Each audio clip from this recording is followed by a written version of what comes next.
আরে রাসেল ভাই মুরগি কি করবেন? আরে ভাই জেতা মুরগি গ্রিল করব।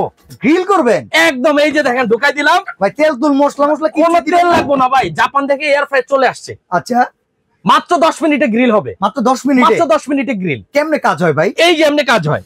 আরে বাবা রে বাবা, দেখেন কি সুন্দর ভাই, একবার তো চমৎকার ভাজা হচ্ছে। একদম তেল ছাড়া ভাই গ্রিল খাবেন, রমজান মাসে পুরো মাস জুড়ে খাবেন 50% ডিসকাউন্টে ভাই। শুধু কি গ্রিল হয় নাকি যে কোনো কিছু করা যায়? ভাই এটার মধ্যে 2000 আইটেম রান্না করা যায় তেল ছাড়া। আচ্ছা, তেল ছাড়া? তেল ছাড়া 2000 আইটেম রান্না হয়। পিজ্জা করতে পারবো 100%। এই দেখেন আমরা পিজ্জা করছি ভাই। এই বাবা রে বাবা, এত সুন্দর পিজ্জা করছে। হ্যাঁ, এটা এই ফ্রেঞ্চ ফ্রাই তেল ছাড়া করতে পারবে? 100% করতে পারবো ভাই। এই ফ্রেঞ্চ ফ্রাই তেল ছাড়া? এই দেখেন তেল ছাড়া ফ্রেঞ্চ ফ্রাই। ভাই এরকম ফুচকা যদি দেই, এটা তেল ছাড়া করতে পারবে? এই যে তেল ছাড়াই তো ভাই ফুচকা করছি দেখেন। এটা কত লিটার সাইজ ভাই? 10 লিটার সাইজ ভাই। 10 লিটার? জি। ওয়ারেন্টি গ্যারান্টি আছে? 5 বছর সার্ভিস গ্যারান্টি থাকবে। 5 বছরে? 5 বছরের। আচ্ছা ভাই, প্রাইস কত এটা? মাত্র 7500 টাকা ভাইয়া। এইরকম 7500 টাকার মেশিন যদি আপনার কাছে থাকে, আস্ত মুরগি দিবেন আর ভাজা মুরগি খাবেন তেল ছাড়া।